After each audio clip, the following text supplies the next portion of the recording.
আসসালামু আলাইকুম। আজকে প্রথম আলো একটা গুরুত্বপূর্ণ সাক্ষাৎকার চেপেছে। সেখানে কথা বলেছেন মির্জা ফখরুল ইসলাম আলমগীর, বিএনপির মহাসচিব।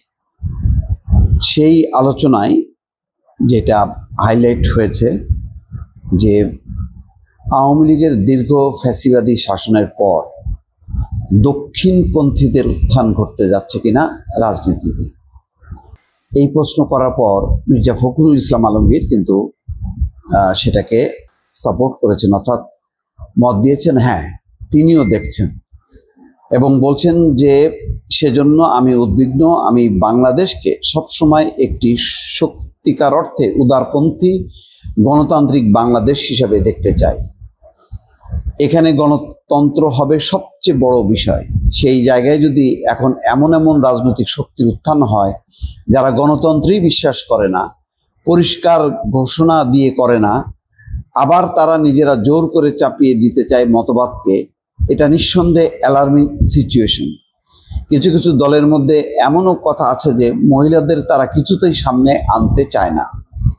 মহিলাদের তারা রাজনৈতিক ক্ষমতা তো দূরের কথা, তারা সামাজিক ক্ষমতায়নও করতে চায় না। এসব দলের যদি উত্থান হয় এই দেশে, তাহলে তো পিছিয়ে যাওয়া ছাড়া কোনো পথ থাকবে না। আরেকটা একই ধরনের আরেকটা যে উত্তর তিনি দিচ্ছেন যে এই দায় সম্পূর্ণভাবে আওয়ামী লীগের, 1 নম্বরে শেখ হাসিনা দায়ী। আমরা বারবার তাকে সতর্ক করেছি, ওই দেশকে সতর্ক করেছি যে একটি সেন্ট্রিস্ট দল, গণতান্ত্রিক দল, বিরোধী দলকে কখনোই দমন করে শেষ করে দিয়েন না, তাহলে ডানপন্থীদের উত্থান হবেই, কেউ ঠেকাতে পারবে না। আজকের ঘটনা সেই দিকে যাচ্ছে। দর্শক, পুরো বক্তব্যটা আমি আনলাম, আরো লম্বা সাক্ষাৎকার দেখেন। এটা মির্জা ফখরুল ইসলাম আলমগীর কেন, যখন শেখ হাসিনার শাসন আমলে অনেক বুদ্ধিজীবী, অনেক সুশীল সমাজের প্রতিনিধি তারা কিন্তু বলার চেষ্টা করেছে, কিন্তু তাদেরকে বিএনপি হিসেবে আখ্যায়িত করা হয়েছে। বলা হয়েছে যদি বিএনপি নিঃশেষ হয়ে যায়, বিএনপি যেহেতু একটা লিবারেল ডেমোক্রেটিক দল, তারা যদি নিঃশেষ হয়ে যায় এবং ফ্যাসিবাদী শাসন চলতে থাকে, দুর্নীতি চলতে থাকে, তাহলে উগ্রপন্থীরা তারা কিন্তু মাথা চাড়া দেবে, দক্ষিণপন্থীরা মাথা চাড়া দেবে। এবং বাস্তবে কিন্তু এখন তাই। এখন মানুষ আর গণতান্ত্রিক রাজনীতিতে বিশ্বাস করে না। তারা মনে করে গণতান্ত্রিক রাজনীতি মানে হচ্ছে লুটপাট, দুর্নীতি। তারা আওয়ামী লীগকে যেভাবে দেখছে, বিএনপিকেও সেভাবে দেখার চেষ্টা করছে। তারা এখন ওই সৎ মানুষের শাসন চাই, এই কথা বলে তারা এমন একটা শাসন ব্যবস্থা নিয়ে আসতে চায় যেটা বাংলাদেশের সংবিধানের সাথে সামঞ্জস্যপূর্ণ না, যেটা তারা গণতান্ত্রিক শাসনে বিশ্বাস করে না, কিন্তু গণতান্ত্রিক রাজনীতি করে। তারা মূলত ইসলামী শাসনে বিশ্বাস করে, যেই শাসনে কোনো গণতন্ত্রের কোনো স্কোপ নেই।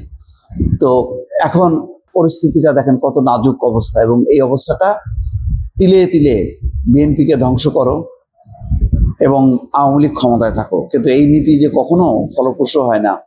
বিএনপি কোনো রাজনৈতিক দলকে শক্তি দিয়ে শোষণ করে ধ্বংস করা যায় না, সেটা প্রমাণিত হয়েছে। বিএনপিও ধ্বংস হয়নি, জামাত ইসলামও ধ্বংস হয়নি। এখন তার বদলে কি হচ্ছে, এমনও শোনা যাচ্ছে যে পরিস্থিতি যেদিকে গড়াচ্ছে, তাতে আস্তে আস্তে ওই ধর্মভিত্তিক রাজনৈতিক দলগুলোর উত্থান ঘটবে। জনগণ মনে করবে যে ওই আওয়ামী লীগ, বিএনপি গণতন্ত্রের নামে লুটপাট করবে, দুর্নীতি করবে, চাঁদাবাজি করবে। সুতরাং আমরা সৎ মানুষের শাসন চাই, ধর্মীয় শাসন চাই। এইভাবে কিন্তু তারা বিএনপির বিপক্ষে চলে যেতে পারে। তাই যদি ঘটে, তাহলে শেষ পর্যন্ত ওই দক্ষিণপন্থীদের যে জোট, তাদের উত্থান ঘটবে এবং বাংলাদেশের গণতন্ত্র, বাংলাদেশের মানবাধিকার, বাংলাদেশের নারীর স্বাধীনতা, অনেক বিষয় নিয়ে এই অশান্তি শুরু হবে, যেটা সামাল দেওয়াটা সত্যি কঠিন হবে। দর্শক, ভালো থাকবেন। আল্লাহ হাফেজ।